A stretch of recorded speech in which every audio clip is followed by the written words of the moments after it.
Hello friends, कैसे हैं आप सभी के लिए नए वीडियो पे लेके फिर हाजिर हूँ। आई होप आप लोगों को मेरा वीडियो अच्छा लगे तो वीडियो को लाइक करना, कमेंट करना और दोस्तों के साथ शेयर ज़रूर करना, चैनल को सब्सक्राइब करना। चलिए आज की बार बढ़ते हैं आज के पहले क्वेश्चन में। हाल ही में इलेक्शन कमीशन ऑफ इंडिया ने किस नई पहल की शुरुआत की है जो डिजिटल वोटर सेवाओं को मजबूत करती है?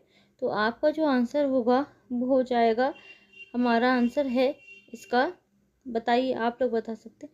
इसका आंसर है BLO ई पोर्टल। ठीक है, तो option number D is the correct answer हो जाएगा। ठीक है, अब देखिए इसके बारे में हम जानते हैं। जो इलेक्शन कमीशन है, इलेक्शन कमीशन ऑफ इंडिया ने BLO ई पोर्टल शुरू किया है। ये बूथ लेवल ऑफिसर्स के काम को डिजिटल बनाता है। इससे वोटर वेरिफिकेशन आसान हो जाता है और डेटा रियल टाइम में अपडेट होता है। ठीक है, तो देखिए आज का हमारा सेकंड क्वेश्चन है, इलेक्शन कमीशन ऑफ इंडिया किस अनुच्छेद के तहत स्थापित एक संवैधानिक संस्था है? तो यह आर्टिकल 324 के अंतर्गत स्थापित एक संवैधानिक संस्था है। इसके बारे में हम जानते हैं। तो election commission of India article 324 के तहत बना है। यह चुनावों का संचालन करता है, लोकसभा और विधानसभा का चुनाव कराता है और यह एक स्वतंत्र संस्था है। इसका लक्ष्य फेयर इलेक्शंस सुनिश्चित करना है कि इलेक्शन एकदम फेयर तरीके से हो, साफ हो। चलिए बढ़ते हैं आज के तीसरे क्वेश्चन की ओर। तीसरा क्वेश्चन है, हाल ही में national Highways Authority of India ने फास्ट टैग सिस्टम को और उन्नत बनाने के लिए कौन सी तकनीक अपनाने की घोषणा की है? तो इसका आंसर हो जाएगा GPS based toll collection. GPS based toll. चलिए बढ़ते हैं आगे क्वेश्चन, इसके बारे में जानते हैं। National Highways Authority of India GPS based toll ला रहा है। इसमें दूरी के हिसाब से टोल कटेगा। आपका अनजाना टोल नहीं काटा जाएगा, मनमाना टोल की नहीं काटा जाएगा। टोल प्लाजा पर रुकना नहीं पड़ेगा। ठीक है, ट्रैफिक कंजेशन कम होगा और फ्यूल की बचत भी होगी। देख सकते हैं आप लोग किस तरह से बताया गया है। National Highways Authority of India का गठन किस वर्ष हुआ था? तो आपका जो आंसर हो जाएगा 1988 में इसका गठन हुआ था। देखिए इसके बारे में जानते हैं। National Highways Authority of India 1988 में बना था। यह NHAI एक्ट के तहत स्थापित हुआ। नेशनल हाईवेज का विकास करता है, इंफ्रास्ट्रक्चर मजबूत करता है और इसके बारे में एक बात और है कि बड़े प्रोजेक्ट को मैनेज करता है NHAI, national Highways Authority of India. चलिए क्वेश्चन नंबर जो हमारा 5 है, ये है, हाल ही में इलेक्शन कमीशन ऑफ इंडिया ने किस टेक्नोलॉजी के उपयोग से मतदान प्रक्रिया को और पारदर्शी बनाने पर जोर दिया है? तो वो हो जाएगा ब्लॉकचेन बनाने पर जोर दिया है। इसके बारे में हम जानते हैं। तो देखिए election commission of India blockchain पर विचार कर रहा है।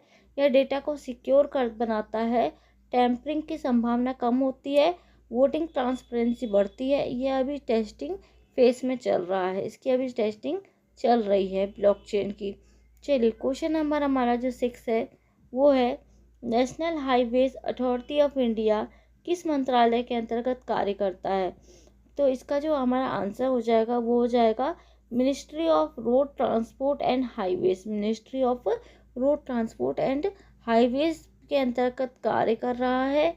इसके बारे में अब हम जानते हैं। तो देखिए national Highways Authority of India road transport ministry के अंतर्गत आता है। यह मिनिस्ट्री पॉलिसी बनाता है। NHAI, national Highways Authority of India, project को लागू करता है। हाईवे नेटवर्क डेवलप होता है। यह इकोनॉमिक ग्रोथ करने में भी मदद करता है। अगर आप लोगों को मेरा वीडियो पसंद आ रहा हो तो चैनल को प्लीज़ सब्सक्राइब करना और दोस्तों के साथ शेयर ज़रूर करना। बढ़ते हैं आज के अगले सवाल पर। हाल ही में चुनाव आयोग ने वोटर टर्नआउट बढ़ाने के लिए कौन सा अभियान चलाया है?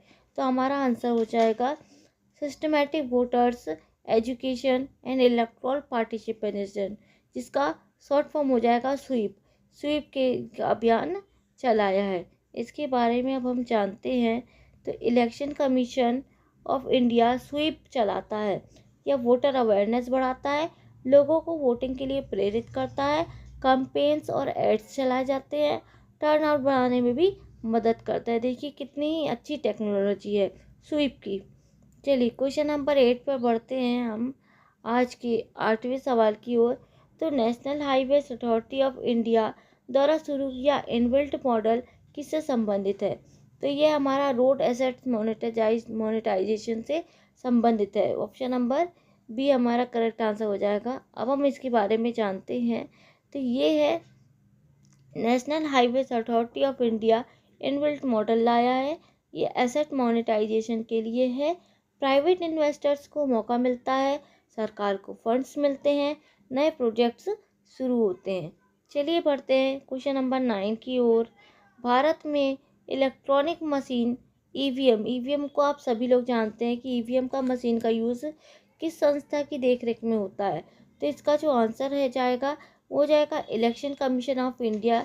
इसकी संस्था की देखरेख करती है ईवीएम मशीन। ठीक है, अब हम इसके बारे में जानते हैं कि इसका यूज़ क्या है, क्या फ़ायदे हैं इसके।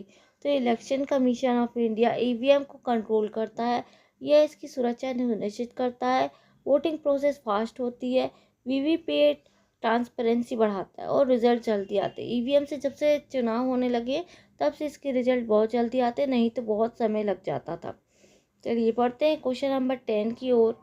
National Highways Authority of India द्वारा शुरू की गई भारतमाला प्रोजेक्ट का मुख्य उद्देश्य क्या है? तो इसका जो हमारा आंसर है वो हाईवे नेटवर्क एक्सपेंशन कराता है। ठीक है, मुख्य उद्देश्य यही है। अब हम इसके बारे में जानते हैं कुछ पॉइंट। आप लोग मेरे पॉइंट को नोट करते जाइएगा और अगर आप लोग को पीडीएफ चाहिए हो तो उसके लिए मुझे कमेंट जरूर करिएगा। National Highways Authority of India Bharatmala project चला रहा है। ये हाईवेज का विस्तार करता है, इकोनॉमिक कॉरिडोर्स बनाता है, लॉजिस्टिक्स कम होती है, ट्रेड और कनेक्टिविटी बढ़ती है। तो आप लोगों को मेरा वीडियो कैसा लगा? आप लोगों के लिए इस तरह के क्वेश्चन मैं फिर लेके आऊँगी। अगर वीडियो को अच्छा लगा हो तो प्लीज़ लाइक करना, कमेंट करना, दोस्तों के साथ शेयर जरूर करना और मेरे चैनल को सब्सक्राइब करना। वीडियो को पूरा देखिएगा। चलिए चलती हूँ मैं। अब मैं फिर मिलते हैं अगले वीडियो पे। तब तक के लिए